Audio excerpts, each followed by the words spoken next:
Yan, hindi ko talaga alam kung ano yung kinakantay niya. Puro Bahay? Isa?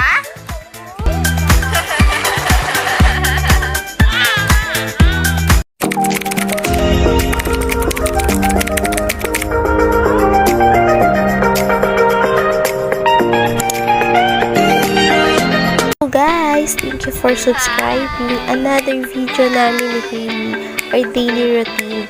Marami-rami to, so alam niyo na. Enjoy kayo sa panonood. Ayun, pagkatapos namin mag-hi-hi, ayan, na busy na sa phone, scroll na ang baby. Bahay? After namin magbahay kubo, ayan, hindi na nasundan. Na busy na ulit siya sa cellphone niya. May hinahanap kanina pa sa cellphone, hindi ko alam.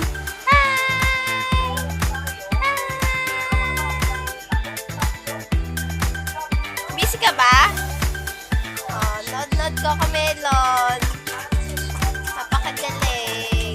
Kayayain ko sana ulit siya magbahay kubo tsaka magbilang, kaso nabisi sa phone. Mayaan ko muna para malibang-libang siya. Maya-maya rin naman sasawa din, kaya hinayaan ko na lang muna. Ayan, nagutom, nakakapanood ata ng Cocomelon.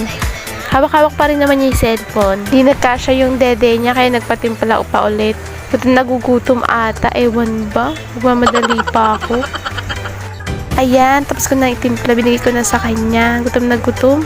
Kala mo naman pero nanood lang naman ng Cocomelon niya. Joke lang, love you anak. Ayan, mukhang inaantok na ata at nabusog na rin sa gatas na tinimpla ko. Hindi na ako pinapansin.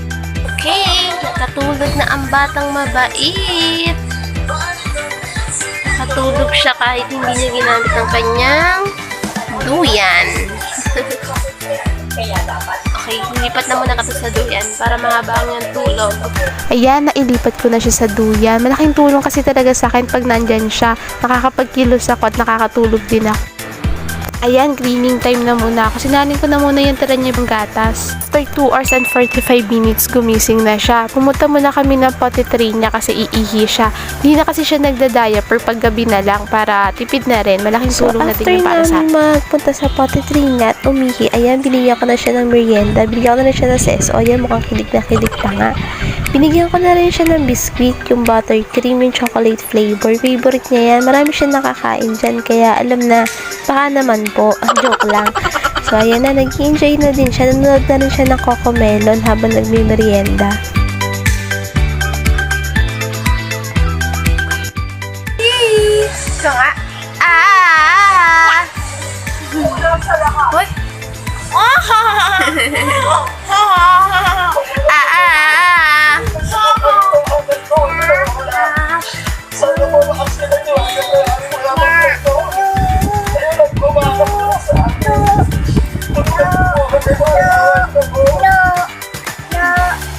Yan, hindi ko talaga alam kung ano yung kinakantay niya. Puro no, tsaka may paturo-turo talaga siya.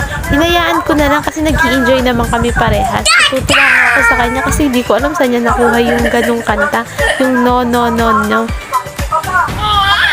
Hi, guys! Please subscribe! Hoy, batang kulit! Isa.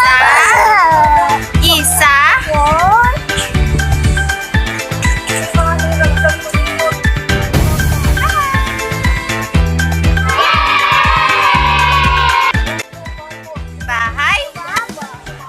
Isa.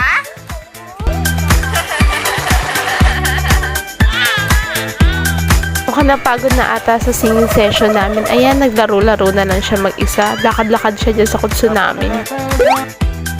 Ano daw ulam mo? Sinigang ulit. Sinampalo ka na manok. Ayan, pinakain ko na siya.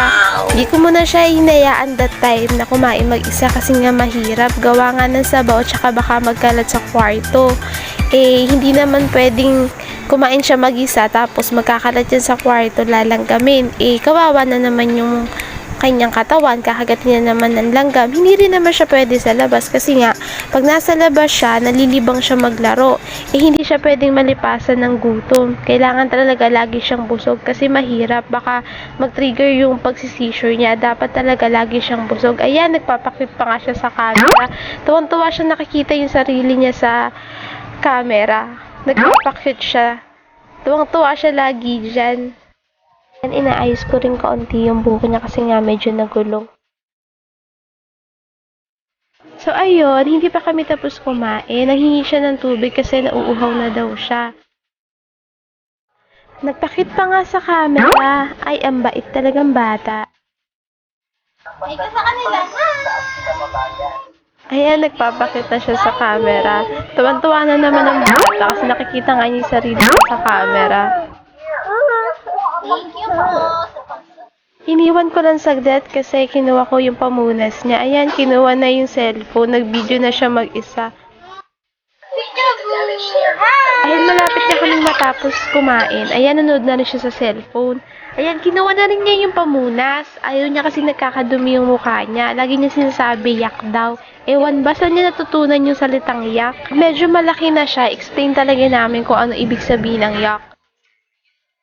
Ayun nga, umalis lang ako. Kinuha ulit niya yung cellphone. Nag-video-video mag-isa. Mukhang nag-i-enjoy talaga siya nakikita yung sarili niya sa cellphone. Ayan, kumuha pa siya ng mga clips. Diba? Kitang-kita ang siopaw na mukha at ang ilong na nanggaling kay Nana. Flex na flex ang ilong. Ayan, alam mo naman talaga dalaga. Nanguya-nguya pa nga. Parang sukan-sukan na ata siya dun sa may talbos na kinakain niya. Ang kulit talaga. Cleaning time na tayo. Dahil na rin kasing kumain si Potpot. So, linisin ko na yung kwarto namin para pagdating ni Tata, everyday ko talaga nililinis yan. Tinatanggal ko yung kutson at saka yung mga playmat. Isa-isa talaga yan araw-araw. Madalas pinupunasan ko pa para nga iwas sa mga langgam para hindi makagat si Hailey. Nakakapagod talaga araw-araw. Tinatanggal mo yung playmat na yan tapos bubuin mo. Pero okay lang kasi nga para safe si Hailey para iwas siya sa mga langgam-langgam para hindi rin siya makagat. At saka mga alikabok talaga dito sa kwarto namin lagi kasi nasa third floor kami. Kaya kailangan laging malinis. At saka sabi ng doktor medyo maselan daw yung balat talaga ni Hailey. Mabait niyo naman. Sobrang niyo naman ako tinutulungan. Ayan, busy lang ako sa loob na nagwawalis. Yung mga mababait na bata, kinalat yung playmat. Ay, nako talaga.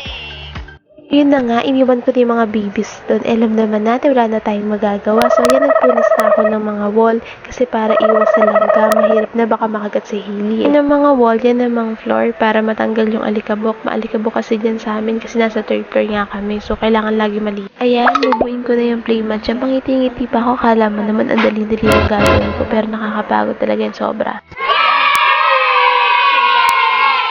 Pakulit. Bonk. Oh no!